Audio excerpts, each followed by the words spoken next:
A chave do caminho para a viagem ao passado remoto da nossa era, uma viagem que vai mudando os rumos da história do cristianismo, foi na verdade descoberta num passado recente. Poucas épocas foram tão felizes para a delicada causa das heresias como o século XX, revela a historiadora da USP, Marília Fiorino. Foi nele que se travou a disputa pela posse e a decifração de um dos mais bem guardados segredos do deserto no Egito, o das bibliotecas dos gnósticos cristãos, os mais antigos seguidores de Jesus, relegados ao ostracismo a partir do momento em que a Igreja Católica se conformou como instituição de poder e ditou seus preceitos. Quis o destino que os códices da chamada Biblioteca de Nag Hammadi fossem encontrados em 1945, dentro de uma gruta, por um beduíno, analfabeto e muçulmano.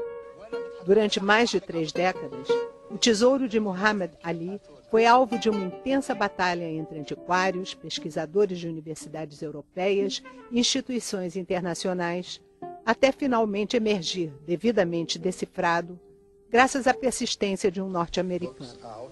Um esforço monumental de conhecimento, reforçado já neste século XXI pelas descobertas de novas vozes do deserto, como a do Evangelho de Judas. Os rumos ainda continuam mudando. É deste tesouro que emerge o Deus Exilado, breve história de uma heresia, o livro de Marília que desvenda uma forma de pensar a religião como uma experiência individual, única e intransferível. Forte contraste com as tendências fundamentalistas do presente. Na verdade, uma forma de pensar que vai se extinguindo. Pouco sobra hoje da comunidade dos mandeanos, talvez a última relíquia viva dessa história, que foi se dispersando sob as ruínas da invasão do Iraque. Marília, vamos começar por uma definição de gnosticismo. Uma das muitas definições que eu gosto no teu livro é a de anarquistas sem utopias. Essa é uma definição abrangente? Em linhas gerais, a gente poderia dizer que o gnosticismo é uma forma de mentalidade, assim como o misticismo, é um modo de se relacionar com a espiritualidade, que está presente em todas as religiões, ou pelo menos nas 3 grandes religiões monoteístas, né? Judaísmo, cristianismo e islamismo, e que se define basicamente, primeiro, com uma preocupação central com a questão do mal entendido aí como sofrimento, vicissitude, essa passagem pelo mundo que não é fácil, que é atormentada.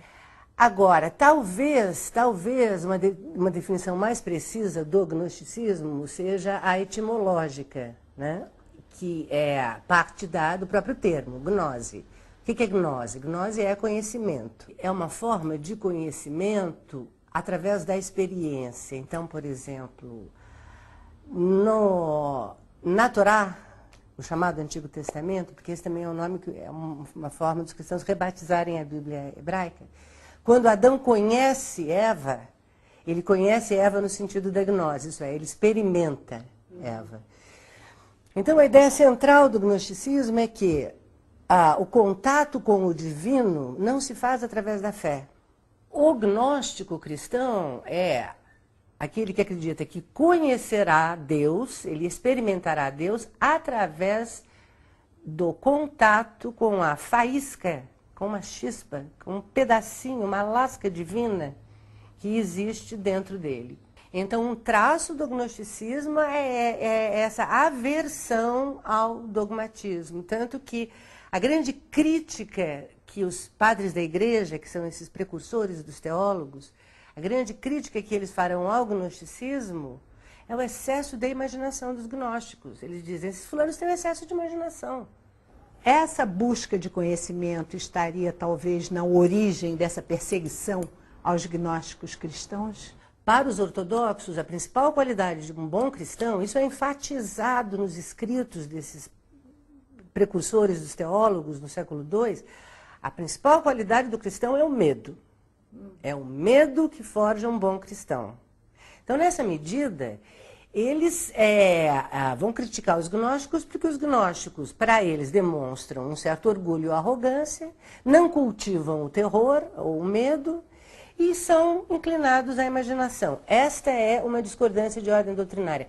Mas eu acho que a principal diferença entre os ortodoxos, que se tornaram a igreja oficial, e os gnósticos é uma diferença de ordem, uma divergência de ordem institucional. Porque enquanto os ortodoxos são muito bem organizados hierarquicamente, as funções atribuídas, bispos, presbíteros, diáconos, com o passar dos anos, o poder cada vez mais monopolizado nas mãos do bispo, os gnósticos têm uma forma de organização que é completamente anárquica. Todo mundo pode profetizar, todo mundo pode abençoar.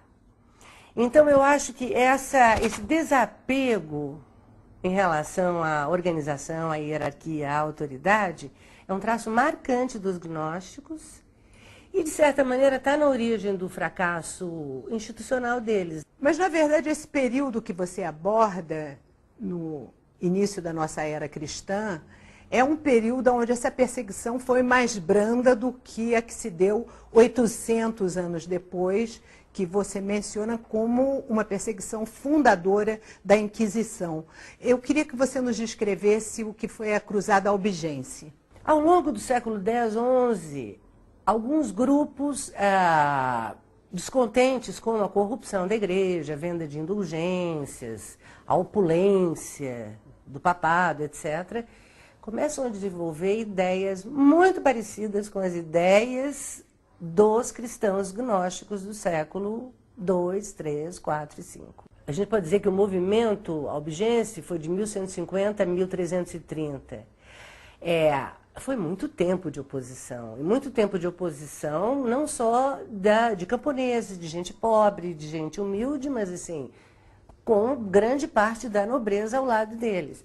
De confronto com a Igreja Católica. De confronto com a Igreja. E foi aí que o Papa resolveu lançar esta cruzada, prometendo aos nobres do norte da França que, se eles conseguissem massacrar os cátaros que estavam encastelados nos fortes e nas cidadelas, eles, em troca, obteriam aquelas propriedades. Então, foi isso que aconteceu.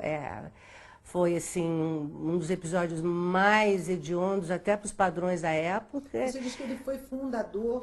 Que foi fundador da Inquisição, sim, porque é o seguinte, vamos dizer, a prática de se questionar os divergentes, ela não é nova, e ela já acontecia através de bispos ao longo da história da instituição igreja, mas... A Inquisição, como uma instituição ligada ao papado, ao Papa, ela é criada para combater a dissidência cátara. E a Inquisição, com seus métodos de tortura, etc., ela foi testada pela primeira vez com os dissidentes albigenses ou cátaros.